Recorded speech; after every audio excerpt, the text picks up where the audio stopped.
Hi everyone, welcome to Jeyam cooking.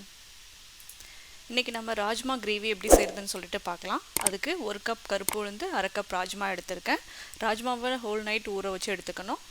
கருப்பு உளுந்தை வறுத்துட்டு கழுவி எடுத்துக்கணும். அதை ஊற வைக்க தேவையில்லை. இப்போ கருப்பு உளுந்தை குக்கரில் போட்டுக்கிறேன். ஊற வச்ச ராஜ்மாவையும் குக்கரில் போட்டுக்கிறேன். இப்போ இது ரெண்டும் வேகிற அளவுக்கு தண்ணி சேர்த்துக்கலாம். இது மூழ்கிற அளவுக்கு தண்ணி ஊற்றினா போதும்.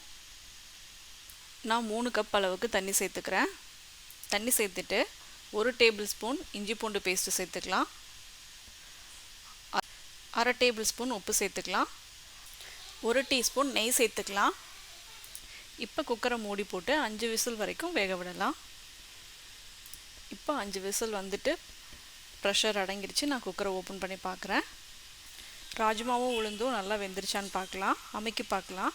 நல்லா அமுங்குது, வெந்துருச்சு. இப்போ அடுத்த ஸ்டெப் என்னன்னு பார்க்கலாம். அதுக்கு ஒரு கடாய் வச்சுட்டு கடாய் சூடானதும் 2 டேபிள் ஸ்பூன் அளவுக்கு எண்ணெய் சேர்த்துக்கோங்க.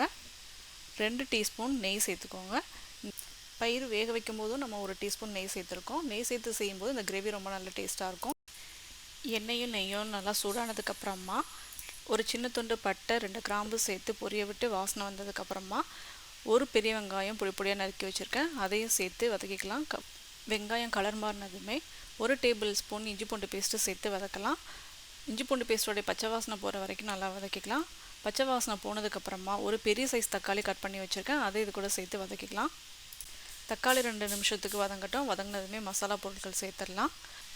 தக்காளி லைட்டாக வதங்கினதும் 1 டீஸ்பூன் மிளகாய் தூள் சேர்த்துக்கிறேன். 2 டீஸ்பூன் மல்லித்தூள் சேர்த்துக்கிறேன். 1/2 டீஸ்பூன் மஞ்சள் தூள், 1/2 டேபிள் ஸ்பூன் உப்பு சேர்த்துக்கிறேன். பயிர் வேக வைக்கும்போது 1/2 டேபிள் ஸ்பூன் உப்பு சேர்த்தேன். இப்போ ஒரு 1/2 டேபிள் ஸ்பூன் உப்பு சேர்த்துருக்கேன். மொத்தமாக 1 டேபிள் ஸ்பூன் உப்பு சேர்த்துருக்கேன். இப்போ வேக வச்சு எடுத்து வச்சுருக்க பயிரை இது கூட சேர்த்துக்கலாம். சேர்த்துட்டு கிளறி விடுங்க. ரொம்ப திக்காக இருந்ததுன்னா கொஞ்சமாக தண்ணி சேர்த்துட்டு கிளறி விடுங்க. உப்பு டேஸ்ட் பார்த்துக்கோங்க. உப்பு காரம் எல்லாம் சரியாக இருக்கான்னு பார்த்துட்டு உப்பு பத்தலைன்னா சேர்த்துக்கோங்க. கருப்பு உளுந்து அடிக்கடி சாப்பாட்டில் சேர்த்துக்கிறது உடம்புக்கு ரொம்ப நல்லது. எலும்புகள்லாம் ஸ்ட்ராங்காக இருக்கும். இடுப்பு வலி இருந்தாலும் சரியாயிடும். இப்போது கொஞ்சம் நேரம் இது ஒரு மூடி போட்டு வேக விடலாம். ஒரு 5 நிமிஷம் வேகட்டும். 5 நிமிஷம் மூடி போட்டு வெந்ததுக்கப்புறமா அதை ஓப்பன் பண்ணி பார்க்கலாம். அவ்வளோதான், அந்த மசாலா கூட இந்த பயிரெல்லாமே சேர்ந்து நல்லா மிக்ஸ் ஆகிட்டு நல்ல டேஸ்டான கிரேவியாக ரெடி ஆகிடுச்சு. கிரேவி நல்ல வாசனையாக இருக்குது.